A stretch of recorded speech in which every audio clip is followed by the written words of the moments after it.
भारत, इस देश में ना जाने कितने महान पुरुषों और वीरों ने जन्म लिया है और जब जब हमारे देश या सभ्यता संस्कृति को किसी ने नष्ट करने की कोशिश की है, तब तब हमारे वीरों और महान पुरुषों ने अपने जीवन की आहुति दी है। वो बात अलग है कि आज के युवा लोग इनको कोई महत्व नहीं देते हैं और इन महान पुरुषों और वीरों के जीवन के बारे में जानने तक का प्रयास नहीं करते हैं। आज हम ऐसे ही महान पुरुषों में से एक स्वामी कल्याण देव जी के जीवन के बारे में देखेंगे, जिन्होंने अपने 129 वर्ष के जीवन में भारत को गुलाम होते हुए भी देखा और फिर इसी भारत के संविधान को बनते हुए भी देखा, जिन्होंने अपने जीवन में कई सालों तक कठोर तपस्या की और फिर समाज की तरक्की के लिए अपनी एक एक सांस तक समर्पित कर दी। स्वामी कल्याण देव जी का जन्म 26 जून वर्ष 1876 में उत्तर प्रदेश के बागपत जिले के कोतवाना गांव में हुआ था। उनका जन्म अपने ननिहाल में हुआ था।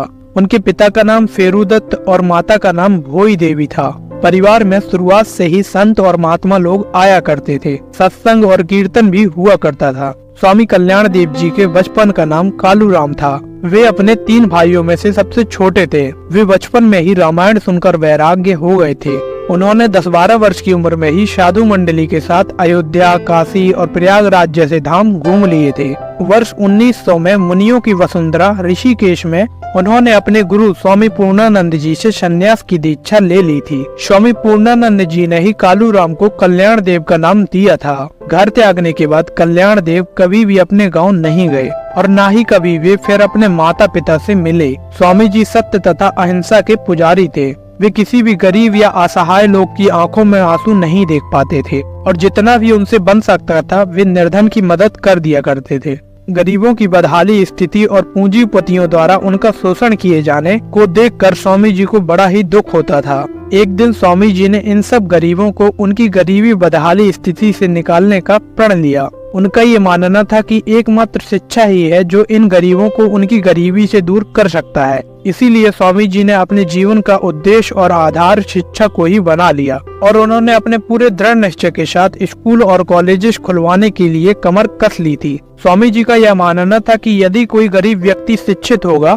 जागरूक होगा और अपने पैरों पर खड़ा होगा तो उसे कभी भी किसी भी पूंजीपतियों के पास जाकर मदद नहीं मांगनी पड़ेगी और इससे कोई भी उसका शोषण भी नहीं कर पाएगा। स्वामी जी ने अपना पूरा जीवन जरूरतमंदों की मदद के लिए लगा दिया। वे बोलते थे कि अपनी कुछ जरूरतें कम करो और बचे हुए पैसों से जरूरतमंदों की हर संभव मदद करो। परोपकार और मानव सेवा को भी वे एक परमात्मा की सच्ची प्रार्थना मानते थे। वे अपने पूरे जीवन में कभी भी रिक्शा पर नहीं बैठे। वे कहीं भी जाने के लिए पैदल का ही सफर चुना करते थे। वे कहते थे कि रिक्शा एक ऐसा माध्यम है जिसमें एक व्यक्ति दूसरे व्यक्ति का बोझ खींचता है और वे इसको एक प्रकार का जुल्म मानते थे। इससे ही हम और आप अपने संतों और साधुओं की निर्मलता का पता लगा सकते हैं। स्वामी भिक्षा में 5 घरों से रोटी लेते। उसमें से 1 रोटी गाय को, 1 रोटी कुत्ते को और 1 रोटी छत पर परिंदों के लिए रख देते और यदि इस बीच कोई भूखा आ जाता था तो उसे अपने हिस्से की भी रोटी दे दिया करते थे और वे खुद सिर्फ पानी पीकर हरि नाम का रस पान करके सो जाते थे, ये सोचकर कि शायद उनका इसमें हिस्सा नहीं था। स्वामी जी की इसी त्याग प्रवृत्ति से ये परिणाम था कि बड़ी बड़ी गद्दियों पर बैठे खादी के नेता और खाकी के अफसर लोग सदा उनके चरणों पर नतमस्तक रहते थे। उनका केवल उद्देश्य बच्चों को शिक्षा देना नहीं था, बल्कि उसके साथ साथ बच्चों को अच्छे संस्कार भी देना था। वे कहते थे कि बिना संस्कारों के शिक्षा अधूरी है। जब तक बच्चा अपने शिक्षकों का सम्मान नहीं करेगा तब तक उसकी शिक्षा कभी भी सार्थक नहीं हो सकती है। वो कहते हैं कि बच्चों को एकलव्य की तरह होना चाहिए। एकलव्य अपने गुरु की प्रतिमा का उतना ही सम्मान करते थे जितना कि वो अपने गुरु को करते थे और फिर इससे उन्होंने अपनी धनुर्विद्या में सफलता हासिल की।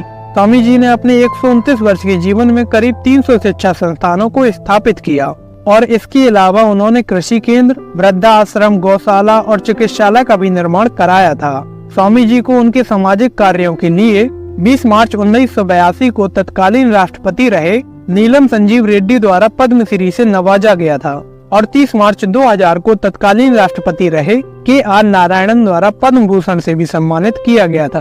अपने संयम जीवन, परोपकार और अध्यात्म के कारण स्वामी सामान्य आयु 100 वर्ष को पार कर गए और उन्होंने 129 वर्ष तक जीवन जिया। स्वामी जी की एक खास बात यह भी थी कि कोई भी व्यक्ति उनके पास से निराश नहीं लौटता था।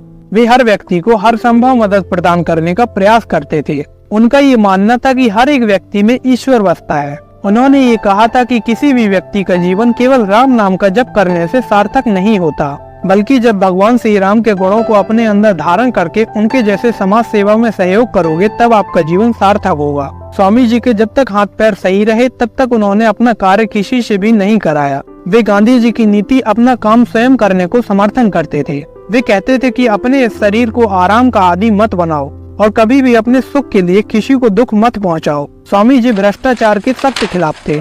ऐसे न जाने कितने महान पुरुष अपने देश में हुए, मगर आज की चकाचौंध से भरी दुनिया में वो कहीं गुमनामी में खो गए हैं। इसीलिए हमारी टीम हर एक संभव प्रयास करेगी कि आपको हर एक महान पुरुष के बारे में बताया जा सके, जिन्होंने अपने देश, संस्कृति और सभ्यता को आगे बढ़ाने के लिए पूरा जीवन लगा दिया। ऐसे ही महान पुरुषों के बारे में जानने के लिए हमारे चैनल को सब्सक्राइब करें।